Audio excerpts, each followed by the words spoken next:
Тази песен за апостола на свободата Васил Левски е една от хилядите забранени от македонската пропаганда, в които се пее за България, за български национални герои, за Илинденско-Преображенското въстание. 12 от тези народни песни вече са записани от ансамбъл Гоце Делчев.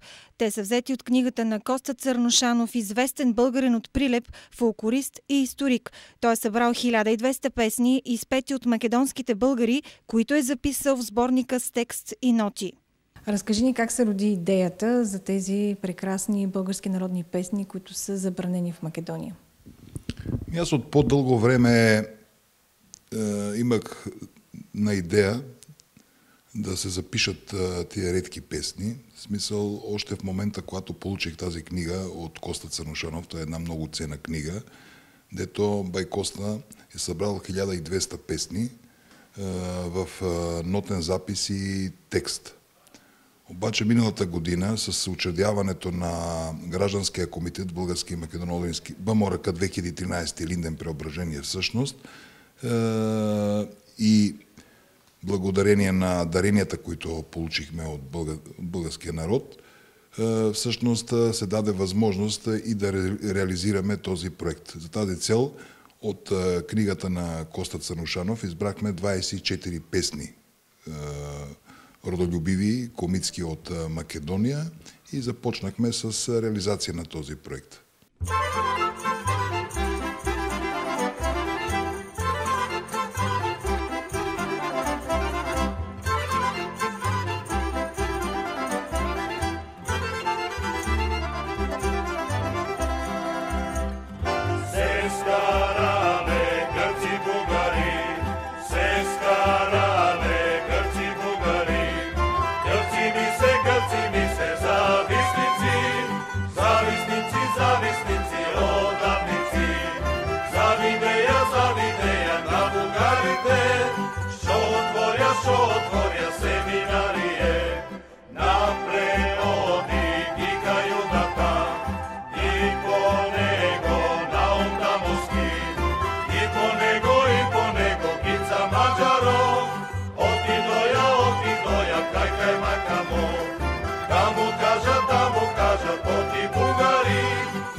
Бих казал, че тази книга, която е на Коста Църнушанов, е много ценна.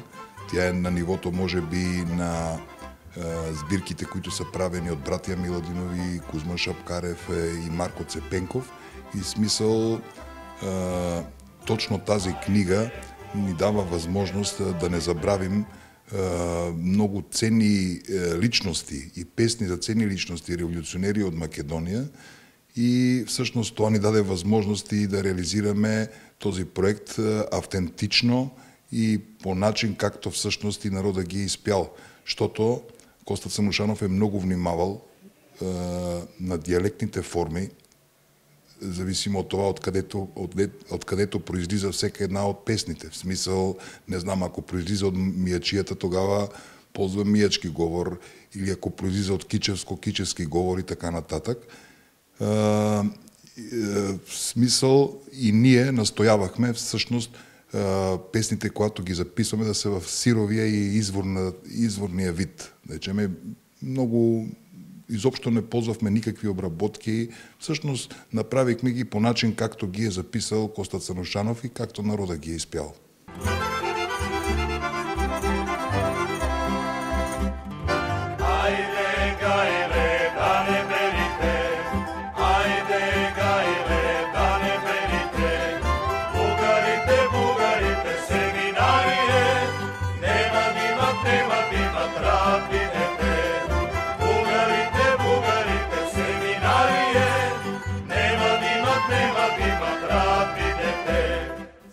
Много често македонийската пропаганда споменава, че в песните от Македония никъде не се споменава България, българи и така нататък.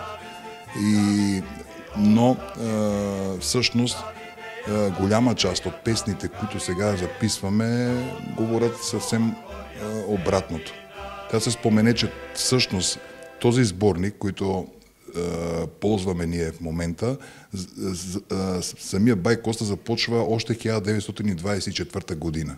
Значи, това е много ценно да се каже. Значи, то некой не се е сетил да го прави след 45 или 48 или не знам 89-та година. Ние говориме за песни, които се започват да се събират още 24-та година.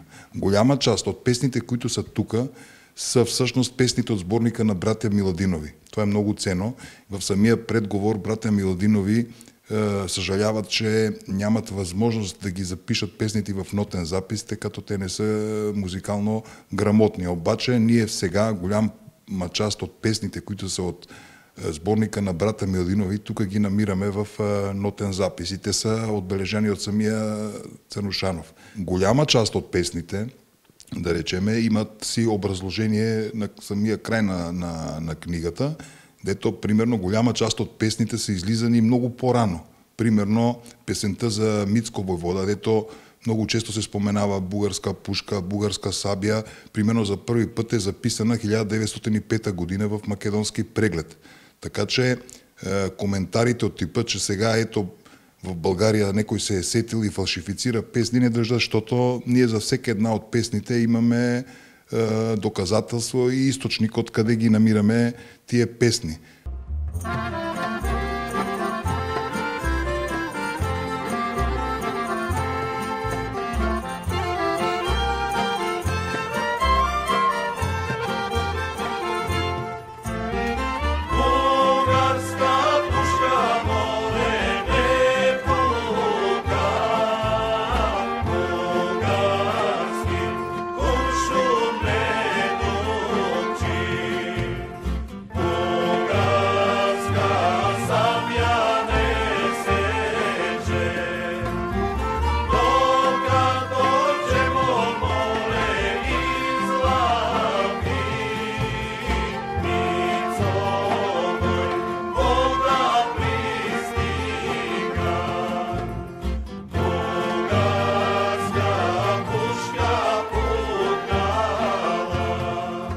Коментарите в Македония беха, ето сега българите са се сетили и правят някакви си нови песни, фалшифицират, което не е верно.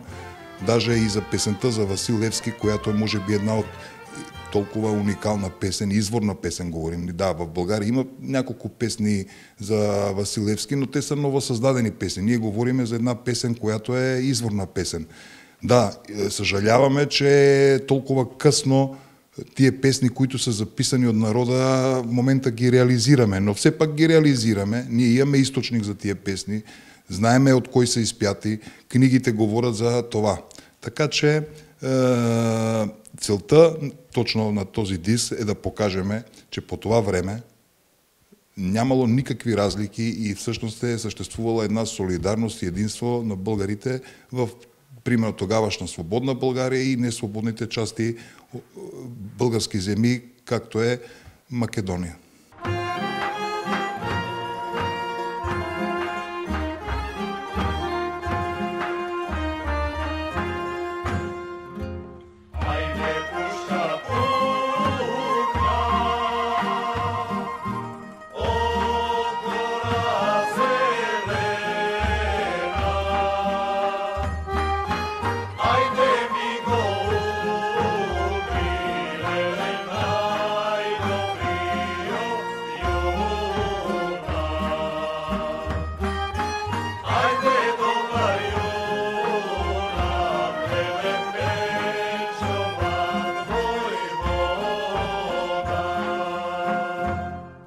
Всеки един аргумент, архивен документ, песна или било какво, което доказва българския характер на историята в Македония, е, как да кажа, под леда. Премълчано е забранено от властите и от академичните среди и от медиите. Ние по принцип нямаме никакъв проблем да коментираме тая тема. Македонските медии нека да си отворят и научни среди портите, да говорим открито на тия теми, да видим къде е истината, обаче те не ги отварят портите, те се страхуват от истината. Макар че ние непрекъснато искаме тази тема да се отвори. Ние искаме да се отвори не в тази дискусия някой да победи или някой да бъде поразен. Значи ние това го правиме, за гражданите на Република Македония, за да осъзнаят истинската си история и произхода на техните деди. Те да не са жертви на една политика, която се провежда от 1945-та насам. Тогава ще разберат, че съседите не са тези, които примерно мразят Македония, а просто те не могат да разберат и да премълчат една политика, която не съответства на историческата истина и иска да наложи един фалшификат, как да кажа, политически, исторически фалшификат и иска да получи една международна верификация на лъжата, което всъщност ние няма да го позволим по никакъв начин, защото това е част от българската история. Знаеме за страха на българите в Македония да изявят своето българско самосъзнание. Откъде тази смелост от теб? Истината не трябва да се премълчава. Ние с нашия личен пример трябва да охрабрим и другите хора. И вярвайте, че в Македония много скоро ще има промяни в тази посока. Защото тази безизходица, в която сега се намира Македония, ще накара македонските граждани все пак да си зададат основния въпрос. Защо се случва това така? Но ние сме свидетели, че след промяната на политиката на България към Македония, много по-усилено и по-храбро действат българските организации в Македония. В лицето на Български културен клуб Скопие, дето виждаме, че всеки дневно се откриват нови офиси, българите вече започват да се организират и все по-гласно се говори, че може би в бъдеще трябва да мислиме и за някакъв си политически ангажимент. Песните, записани от Църнушанов, доказват българския корен на македонското население, а издаването им цели да не бъде забравена истинската история.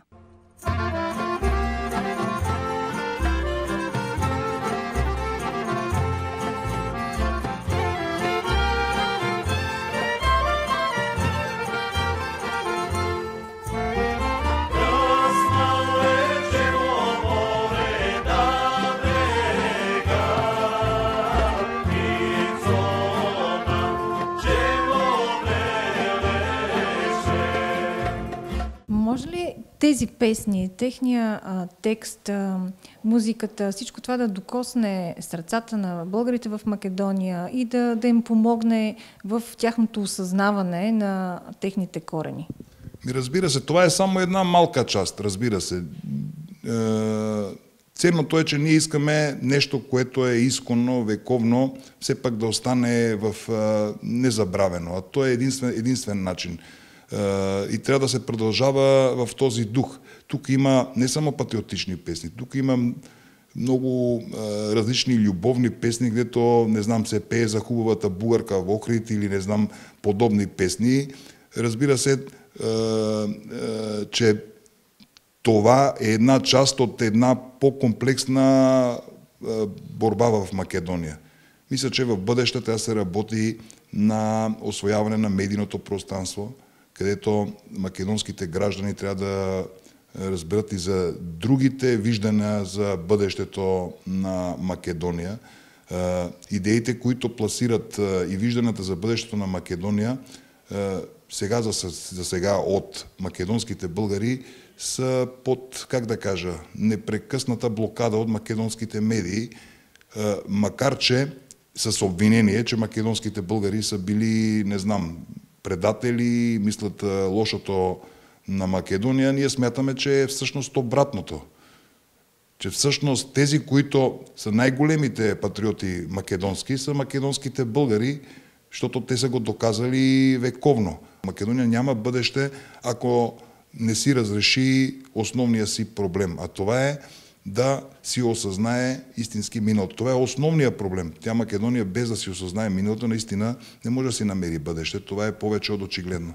Един от инициаторите за издаването на песните, Мирослав Ризински, също участва в изпълнението им. Васил се сторил, млад тюмюрджие, тюмюр продава, стреде София, тюмюр продава, стреде София, напак ми стретил, турски ми Какво е усещането, когато се пее песен за Васил Левски? Наистина, още в първия момент, като получих тая книга, най-голямото желание ми беше да запишеме тази песен за Васил Левски. И защото наистина много интересно и е голям куриозитет песен за Васил Левски, народна в Македония. Това говори наистина за един много силен дух и за една невероятна солидарност по това време на българите. И за мен беше голямо удоволствие, макар че в самото начало не се планираше аз да съм един от изпълнителите. Аз целият проект го движех така като един вид координатор или продуцент, но приятелите ми по някакъв начин ми накараха: Миро, вика, добре пееш, вика, айде да ни помагаш и така. Но не само песента за Васил Левски. Ние тук имаме песни за Парашкев Цветков, който е роден в Плевен.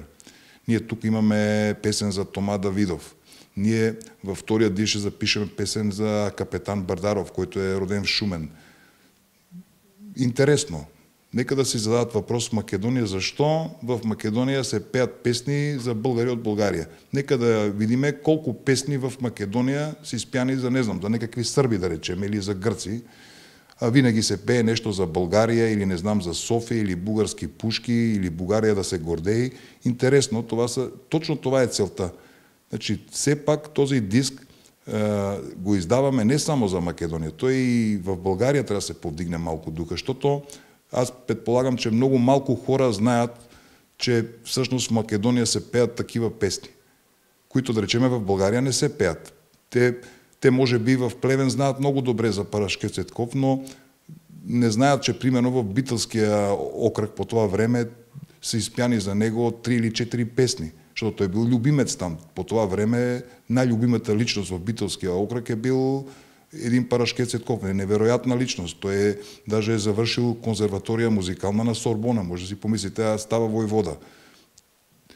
Или пък за Капетан Бардаров, дето до ден днес стари хора в Охрид могат да ви изпеят в по-дълг или по-къс вариант. Дето, примерно, в по-дългия вариант се пее, не знам, за битките на българската армия на Добруджа срещу руснаци. Да речем и след това как оттам се придвижва към Охрид, пък се бие срещу французи и сърби. Това е просто невероятно. Такива песни дори в България няма. С такъв патриотичен характер. Това говори за наистина една силна българщина по това време в Македония. И мисля, че точно тази история няма по никакъв начин, няма начин да се изтрие. Макар че трябва да вземем предвид, че дълго време Македония наистина е много силно мачкана, да речем. След 18-та година Македония е непрекъснато под някакво си робство. И всъщност ние сега виждаме резултатите от това робство, наистина. Като са макнати, да речем, от Македония българските училища, българските черкви, ние виждаме всъщност сега резултатите от тази политика.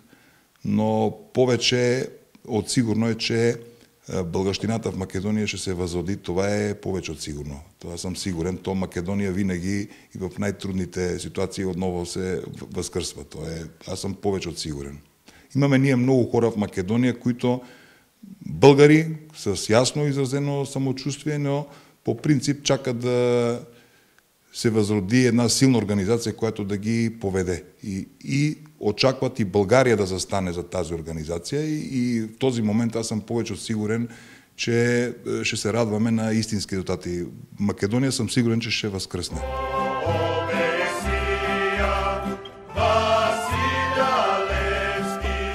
През есента предстои да бъдат записани още 12 песни, негласно забранени в Македония, които обаче няма да позволят да бъде изтрита част от българската история.